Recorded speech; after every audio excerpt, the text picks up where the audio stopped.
What's going on, guys? It's G-Miners here, and today I'm going over a build that makes the Trinity Ghoul one of the best ad clear options in endgame content.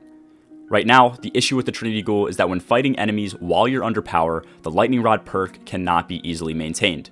In most cases, the Chain Lightning doesn't do enough damage against rank and file enemies to kill. This means that the added effect from the Catalyst can't be utilized to the fullest extent.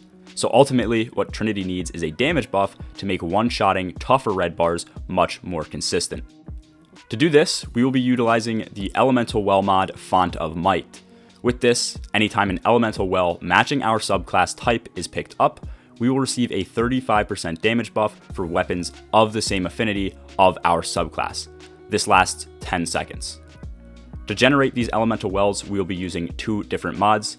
First is the mod Elemental Armaments. This will make it so that when using a damage type matching our subclass, kills will have an escalating chance to drop wells. To generate wells more frequently, Elemental Ordnance will also be used.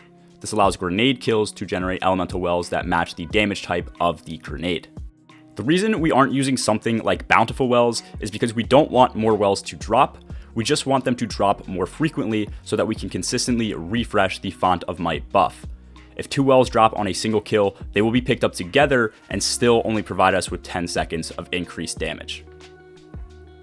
With all of these mods being based around synergizing your subclass and your weapon damage type, we will also be using an Arc Tree subclass.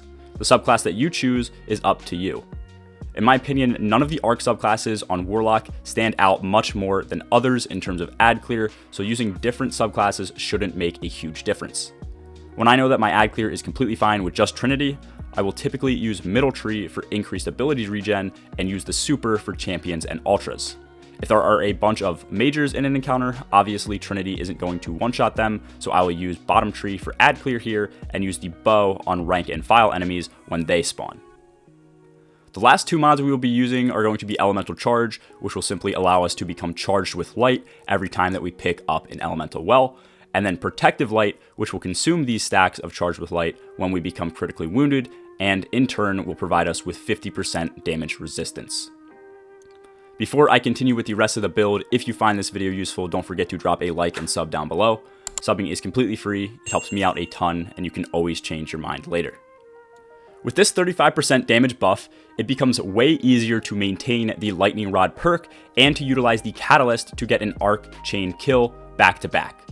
While in Master Vogue and around 1345 power, even when Lightning Rod was procced and I hit a crit on a red bar Hobgoblin, it wouldn't be enough to kill. As soon as I would pick up an Elemental Well, the extra 35% damage made it so that I could now one-shot these Hobgoblins.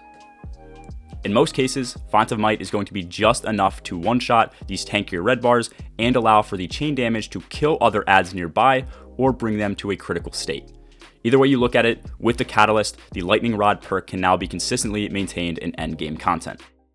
To take this build a step further, we will be using the exotic chess piece Mantle of Battle Harmony. With this exotic, each weapon kill with a damage type that matches our subclass will provide super energy. As we are focusing on ad clear extremely fast, this means our super will generate extremely quickly.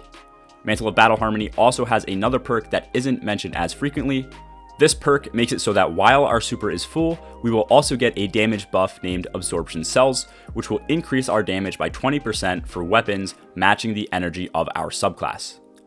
You need to get kills in order to maintain this damage buff, and I'm also not sure how exactly this stacks with Font of Might. With certain weapon perks, like Rampage for example, this 20% ends up applying and limiting the damage of other perks that should be fully applied to the weapon. That being said, you can definitely tell that this extra 20% makes a difference, even if both this and Font of Might are not being fully used. On top of this, when your super is up, it is extremely easy to maintain the 20% buff provided by Absorption Cells, which almost always provides you with some sort of damage buff against enemies.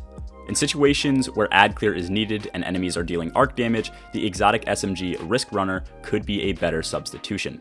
Risk Runner will continually fill the magazine as you shoot using the built-in perk Superconductor. The main perk Arc Conductor will also allow you to take reduced arc damage and will make the weapon deal chain lightning damage as long as you have taken arc damage from any source.